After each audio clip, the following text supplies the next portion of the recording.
Bayangkan Anda tinggal di sebuah desa yang sepi, dengan pendapatan yang hampir tidak cukup untuk memenuhi kebutuhan sehari-hari. Apa yang Anda lakukan jika harus memilih antara membayar sekolah anak atau membeli obat untuk keluarga? Pernahkah Anda berpikir, bagaimana rasanya hidup di tempat seperti ini? Tempat di mana kesenjangan sosialnya sangat terasa, orang yang punya banyak aset seperti tanah berhektar-hektar, sawah banyak, kebun luas dan usaha ada di mana-mana, sedangkan yang lain hanya bisa mengambil upah harian bersawah, upah sawit, dan berjualan kecil-kecilan yang modalnya pun dihutangi orang jua nasib haja lagi.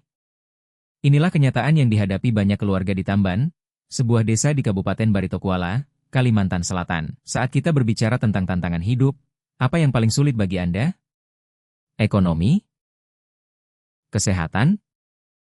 Atau pendidikan?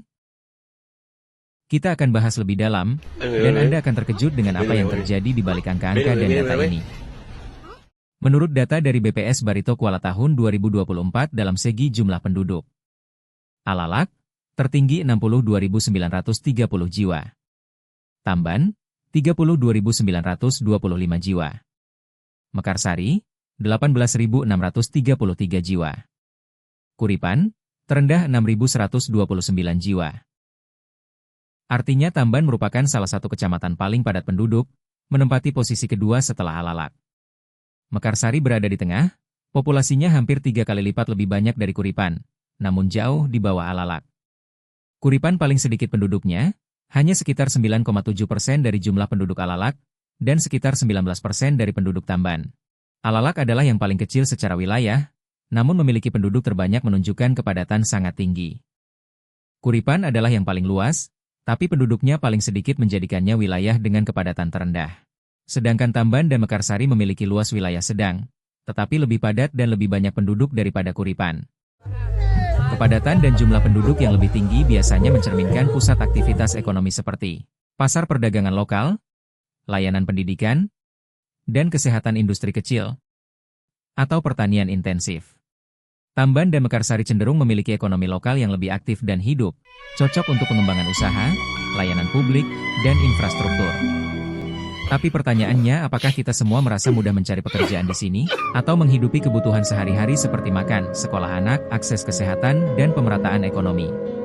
Berdasarkan hasil Survei Sosial Ekonomi Nasional, Susenas, yang dilaksanakan pada tahun 2023, diketahui bahwa pengeluaran rata-rata per kapita masyarakat Kabupaten Barito Kuala masih didominasi oleh kebutuhan konsumsi makanan. Rata-rata pengeluaran untuk kelompok makanan tercatat sebesar Rp690.174 per kapita per bulan, yang merepresentasikan sekitar 55,06% dari total pengeluaran. Sementara itu, pengeluaran untuk kebutuhan non-makanan hanya mencapai Rp562.342 atau 44,94%. Dari sisi distribusi penduduk berdasarkan jumlah pengeluaran, kelompok masyarakat dengan pengeluaran per kapita bulanan sebesar Rp1 juta hingga Rp1.499.999 tercatat sebagai yang paling dominan, yaitu sebesar 33,44%. Ini menunjukkan bahwa mayoritas penduduk berada pada kelompok pengeluaran menengah ke bawah. Sementara itu, jika dilihat dari sisi pengeluaran rumah tangga secara keseluruhan, kelompok dengan pengeluaran lebih dari Rp4 juta per bulan merupakan yang paling tinggi proporsinya, yakni mencapai 37,10%. Hal ini bisa menjadi indikasi adanya ketimpangan atau konsentrasi pengeluaran pada sebagian kecil rumah tangga dengan daya beli yang lebih tinggi. Temuan ini memberikan gambaran penting bagi pemerintah daerah dalam merumuskan kebijakan sosial ekonomi, terutama dalam hal subsidi pangan, peningkatan pendapatan masyarakat, dan pemerataan akses terhadap kebutuhan dasar. Oke guys, sepertinya cukup sampai sini. Jangan lupa like, komen, dan share. Jika terdapat kekurangan, bisa berikan masukan di komen. Admin sakit pinggang dah, nantikan video selanjutnya udah bye dah.